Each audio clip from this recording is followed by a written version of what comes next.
Welcome to How You Livin', a transformative podcast featuring best-selling author, inspirational speaker, and minister, Dr. Rick Rigsby. And now, Dr. Rick.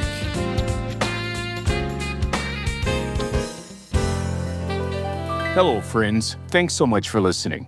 We've been talking about genuine leadership lately. The reason why this is important is because we live in a disingenuine world, a world where we'd rather look good than be good. But I'm telling you, leadership that simply presents well is leadership that is not genuine. It's not deeply rooted in the one thing that causes one to excel at being a leader, and that is influence. A genuine leader displays influential behavior in a manner that motivates and inspires other people to improve their lives, to reach their potential. Disingenuine leadership, on the other hand, is all about impressionistic living. It's about how we present. It's about how we appear. So instead of making an impact, we make a nice impression. Genuine leadership is more than that. It's more than glib communication. It's more than impressive dress, more than status and standing, even more than academic education. You know, effective communication is important. Presenting well is important. Status is important. Standing is important. Having a good, solid education is important. I'm pro-education. However, education in and of itself does not equate to effective leadership. Here's my proof. My father, the wisest man I ever met in my life, yet he never made it past the third grade. But you know what he did have? He had influence, and he exercised that influence every single day. Mark Twain said on one occasion, "I've never allowed my schooling to get in the way of my education." As a college professor, for over 2 decades, I would encourage my students, get all the education you can, get all the knowledge you can, but to apply that knowledge, you need wisdom. I'm talking about the lessons I learned from the wisest man I ever met in my life, a third grade dropout. The most influential man I ever met in my life was Roger Rigsby. He was a simple cook, not even known outside of his hometown, yet his words are being quoted all over the world, and there's only one word that I have to explain this: influence. You see, influence becomes the foundation for effective leadership. It's the trademark of leadership. Author John Maxwell said it best: leadership is influence, nothing more, nothing less. Our ability to influence people within the sphere of our periphery determines our impact. I said our influence, not our dress, not our words, not our educational level, not our social standing, but our influence determines the power of our impact. Leaders who insist on making a nice showing, well, they fit nicely into this shallow, superficial culture, which doesn't place a great demand on learning and growing. Looking good and sounding glib, though, is not impactful leadership, and few will be inspired by your words and your actions. This is why I believe it is really important to construct a common sense approach, the type of leadership that makes a difference. That's why we've been discussing this effective brand of leadership, this genuine brand of leadership, the kind of leadership that inspires, the kind of leadership that empowers, the kind of leadership that makes an impact. We've been talking about several of these building blocks, if you will, that construct the foundation for such a genuine leadership. They include, number one, growth. Effective leaders, leaders that are influential, leaders that inspire, grow. Effective leaders commit to growing every single day. Friends, listen. If you're not growing, you're not remaining stagnant, you're actually retarding. So there has to be this commitment to be a lifelong learner. I mentioned this in an earlier episode. It just blows my mind. I read a recent study that indicates we stop growing after our formal education, whether that education is high school or the completion of college. And the reasons why just really, really are devastating. We stop growing, according to those who participated in this survey, because we're too busy with life, or because we don't like learning, or we already have learned everything we need for our chosen profession. Oh, my friends, listen to me. If we stop growing, how in the world will we be able to change ourselves so that we can encourage and motivate and inspire others? Leaders who are not growing are likely not inspiring. The second building block to genuine leadership: preparation. My father would say it like this: son, if you don't plan and prepare, you're depending on luck. And I will tell you, my father was not a man given the chance. Luck was not in his vocabulary. Here's the coaching point. Great leaders prepare. Great leaders plan and then become flexible enough to change as the situation dictates. Great people do things that other people don't. Great leaders do things that other people won't. Great leaders prepare, and they influence others to do the very same. The third building block that establishes the foundation for genuine leadership: disruptive thinking. This is big. You see, disruptive thinking moves us beyond the chains and shackles that tend to imprison our existing way of thinking about things. I think disruptive thinking is critical, and I don't think it's used enough because we live in a culture where we react. Seldom do we reflect. I would challenge every leader listening: spend at least 5 minutes thinking, quietly, silently, just thinking. You can do that when you exercise, when you go for a walk, when you go for a jog, when you're swimming. Just make sure you reserve some time to think. That's the introduction to disrupting existing paradigms and patterns. It will compel you to think outside the box. It will compel you to be more innovative, to think about what might be, to consider what can be. For you see, without disruptive thinking, our growth potential is stymied. It's limited. Practicing existing patterns I have found in my life, they do nothing more than keep me stuck, fixed in a rut, in a routine. Authentic, genuine leaders are not afraid to disrupt their own thinking because they've realized it's not about being comfortable. It's about growing your influence every single day. During those just seemingly routine episodes of life, make a choice not to be routine in your thinking. The fourth foundational block: righteous living. I ask myself a simple question every single day: how am I living? And my goal is to live a life of righteousness, of doing the right thing all the time. Friends, the degree to which we grow our influence will determine how we live our lives. I want to say that again. The degree to which we grow our influence every day will determine what our lives will look like, will determine how we live our lives. I mentioned this in an earlier podcast episode, and it's worth mentioning again. There's a very personal backstory for why I title my podcast How You Living, and why I ask myself every single day, how am I living? Indulge me for a moment.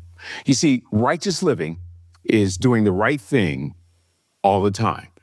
I'm not talking about self-righteous living, living to present and promote and to prop up. I'm talking about righteous living, living the right way, saying the right thing, doing the right thing. Here's the backstory that's very personal that produces the question, how you living?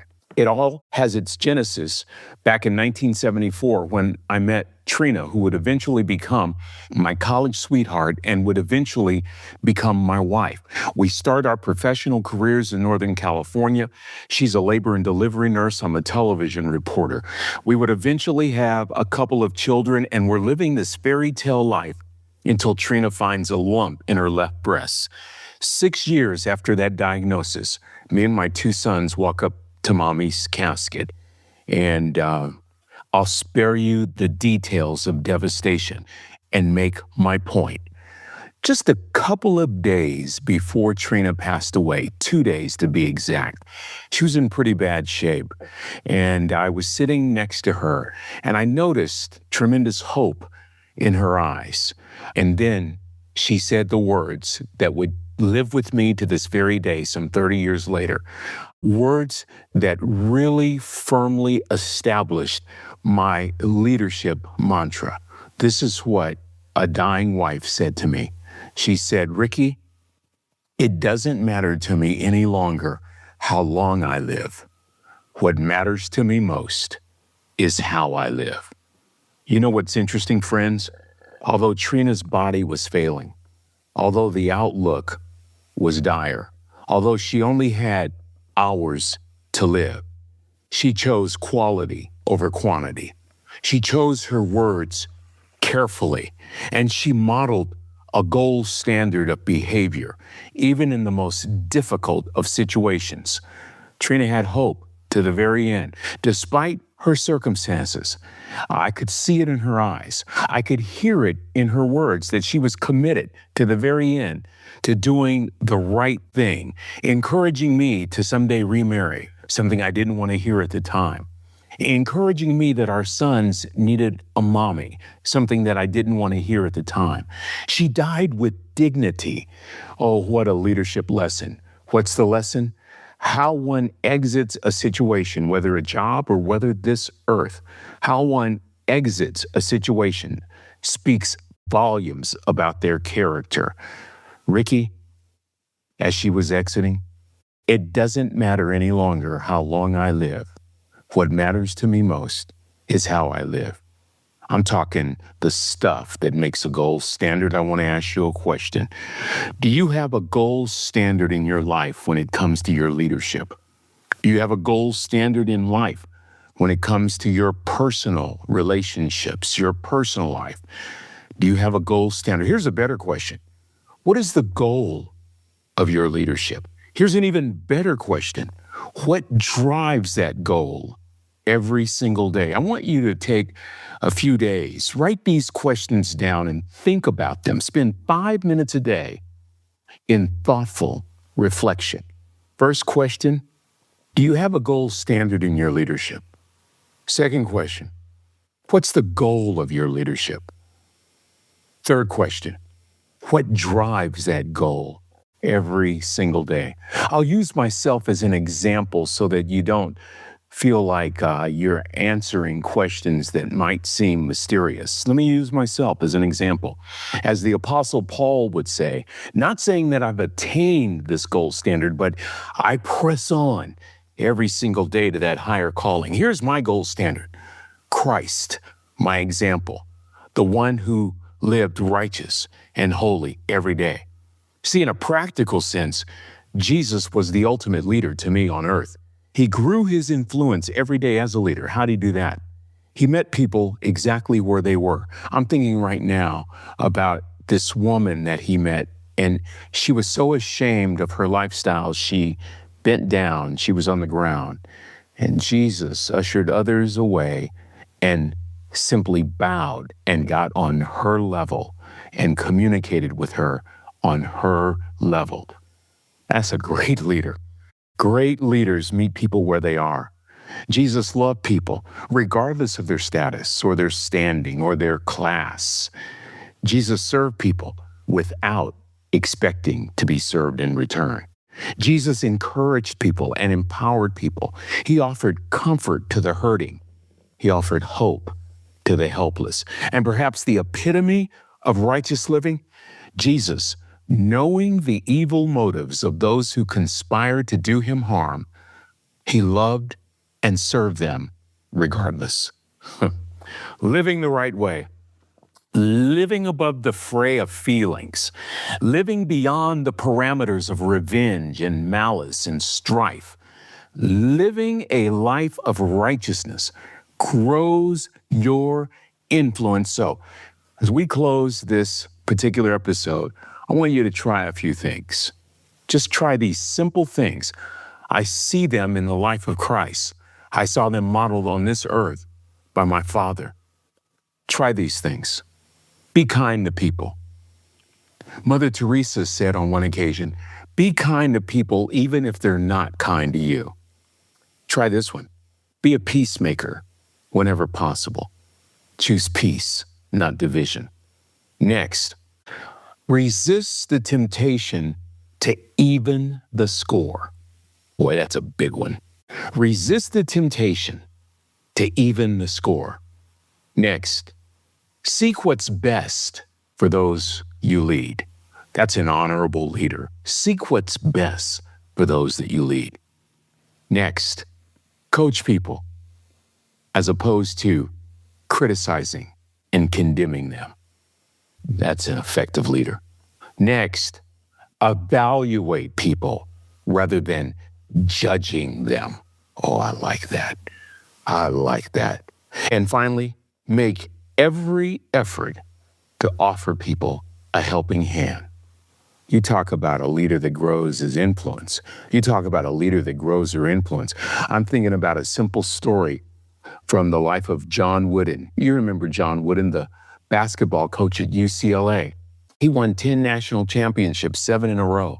Yet, he was discovered oftentimes during the week going into the custodian's closet and getting a push broom and sweeping his own gym floor.